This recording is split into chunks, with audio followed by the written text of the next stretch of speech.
Well, welcome back. Whoopee! Our last chapter. The end is nigh. Hope I haven't bored you to tears. I know a lot of times my ramblings can probably get a little boring.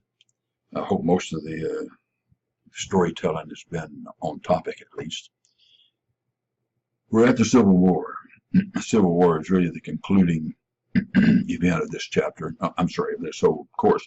And I'm going to throw out 3 or 4 nuggets. I want to throw a little bit of my own observations into some of these conclusions about the Civil War, and but I still want you to make up your own mind. It is such a turning point. It is such a huge historical event that we should probably never forget the Civil War. I'll leave it up to you if you would like to delve into the challenges that our country faced after the war was over. How do you bring it back together? How do you reconstruct it? So much hatred, so much dying. Almost everybody in the South, almost every family had lost somebody. In those days, healthcare wasn't so good. Field medicine wasn't so good. So even among the living, you had so many people with missing limbs. Of course, in those days, to slow down gangrene, the amputation was simply the procedure of choice in so many cases. And so after the war was over, you had a lot of reminders walking around with bodies that were shot up, horrible reminders of what had happened. In the North, not so much. Remember, the war took place in the South. And so Reconstruction had a number of obstacles. If you would like to explore that, that would certainly be a good scavenger hunt choice, I think. And then maybe secondly, the Reconstruction period was such a hurtful thing, especially to the South. A year after the Civil War was over, the Northern Army marched back into the South, set up guard posts, ran the entire southern part of the country as an armed camp, as prisoners of war. It's hard to describe how the South felt about that. They hated it. They despised it. I remember hearing, I'm giving away how old I am, but Harry Truman once told a story when he was a little boy. Of course, he's from Missouri, Independence, Missouri, and as a little boy, he would be playing on the kitchen floor, and his mother was a saintly mother, church going, all that, and very proper and everything. But she'd be at the kitchen sink washing dishes and look out and see the Union soldier patrolling up and down her street in front of her house, and she would explode into a language that he had seldom heard in his life. She resented so much being under guard by the very army that had decimated the South. The Missouri being, of course, a southern state. And he never forgot it. He remembered that hatred for the North and for Lincoln that his mother displayed. So obviously, those memories lived on through him and others that were of his generation. How did the thing end? That'd be an excellent point to explore. There's many people say the hatred of the Civil War wasn't created by the war itself, by the killing itself. The hatred from the Civil War was created by the way the South was treated during the Reconstruction period. The Reconstruction period lasted twice as long as the war itself. And it just drug on and on and on and on. The South hated it. The North hated it. Nothing was happening. Everything was just going to pot. And you get all the way up to 1876, and both sides had done just about everything. The South to resist, the North to continue to control and to enforce their will on the South, which they resisted at every turn of the event. The South took the position that, well, you can control the streets by day. You've got all the guns, but we'll control the streets at night. And the Klan was born out of the Reconstruction period and that hatred.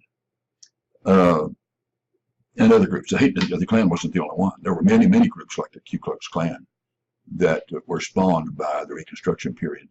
And it was a Southern resistance movement. And it was basically directed right at the Union troops that were controlling them.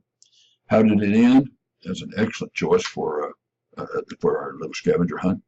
What brought it to an end? Well, both sides were just worn out. They were tired. They'd done everything they could, and the Reconstruction period, it wasn't working. And you finally get to this election, Northerner and a Southerner, running for President of the United States. A couple of good men. There's probably not much difference. In those days, they were back porch presidents anyway. They didn't run up and down the road telling them, how great they were and making all these promises and everything in campaigning. And basically, they just said, well, I'll sit on the back porch, and if I'm elected, I'll be glad to serve. That's the way you did things in those days. Rutherford B. Hayes was the Republican candidate. Samuel Tilden, the honorable banker, Democratic candidate. The election was run. It was held. It was a good election, no problem with it. Except in the end, there were 3 states where there had been so much violence, so much intimidation, so much of corruption, so much of everything. The vote was uncountable. 3 states. Guess what? They were all Southern states. For the Democratic side to win, for Tilden's side to win, all he would need is one of those states, just one. They were all Southern states. A Republican candidate couldn't win a race for dog catcher in any one of these Southern states, but they were so corrupted. The election was so corrupted that you couldn't get a clear vote. By the way, one of those states was Florida. Anyway, after they had tried everything, drawing high card, drawing straws, everything, meeting after meeting after meeting, finally said, we got an inauguration day coming up here in a few days. We got to choose a president, and we still can't. We can't decide who the president is. We counted and recounted and recounted, and it's impossible. And somebody from the South spoke up and said, "Sir, obviously we have won the election. There's no way you can win. We only need one state. There's 3 Democratic states out. You pick and choose any one of them, we've got the election in the bag. But I tell you what, let's let your man be the president. We'll give it to you. We'll ask only one thing in return. Get the stinking Union Army out of the South tonight." Republicans said, done. There's never been a withdrawal as fast in the history of mankind. In hours, you couldn't find a Union soldier anywhere in the Confederacy, anywhere in the South. They were gone. And Rutherford B. Hayes became the president, even though he was not elected by a vote. I'm talking about electoral vote, popular vote, any other vote. He was not elected. He was negotiated into the White House. The history books would tell you that, but not in those exact same harsh words. But that's basically how we had won. And we've had a number of elections that were kind of decided by the Supreme Court or by this or group or that group, or negotiated into the White House in one way or another. But the election of 1876 was the first one where we clearly had an election that was undecidable. Was Reconstruction a failure? That's a good nugget for our little treasure hunt. Did Andrew Johnson deserve to be impeached? I've written several articles on that subject and on the impeachment process in general. It's my opinion that there was no way he was going to be impeached. Oh, yes, he was impeached, but he was not convicted. And when it came time to convict Bill Clinton, there was no way he was going to be convicted. He got impeached, yeah. But the impeachment process, 2-step process, obviously, you vote for impeachment in the House of Representatives, and then the case goes to the Senate, and then there you have a Senate behaving like a grand jury to decide guilt or innocence. And of course, you can't get it through the Senate. You couldn't get the conviction of Andrew Johnson through the Senate. You couldn't get the conviction of Bill Clinton through the Senate. And guess what? You can try all you want to with Donald Trump. He will not be convicted in any kind of an impeachment process. It can't be done. If you can't impeach Andrew Johnson, you can't impeach him. You can't impeach anybody. He had not a friend one in the United States Congress. He didn't have a friend in the Senate. He was the only Republican standing. Became the president because he was Lincoln's vice president, appointed more or less by Lincoln, and Lincoln wasn't counting on getting shot in the head at the worst possible time. So Andrew Johnson, a Southerner from Nashville, Tennessee, becomes the president of the United States as a Democrat who had befriended Lincoln on some previous occasion. And so Lincoln thought, well, I'll just hasten the Reconstruction process and I'll ask him to run on the ticket with me and be my vice president. Stupid idea, bad idea, threw the country into chaos for many, many decades. Anyway, he wasn't impeached, convicted, and I don't think anybody else ever will be, because most other people who are going to be impeached, most other sitting presidents, if they're going to be impeached, they're still going to have a body of people who will support them. Donald Trump has a body of people who will support him. Bill Clinton had a strong body of people.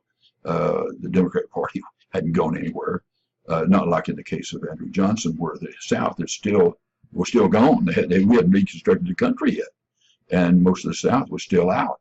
So he had no votes coming from there to prevent him from being impeached.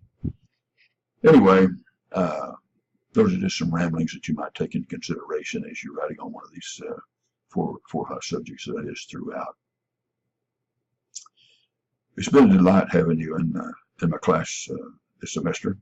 I've vastly enjoyed reading your very interesting papers, and I wish you the extreme very best in all your pursuits, including the educational pursuits. And if there's anything that I personally could ever do to make your dreams come true, to assist in anything you might have going in the future, please call on me. I'm going to be around RSU for a long time, and so I'll be looking to see all the grades turn out here pretty quick, but I think it's going to be really good. I think we're going to have a real strong grade book with a lot of A's. Anyway, thanks again, and I'll be talking to you later, hopefully. Bye-bye.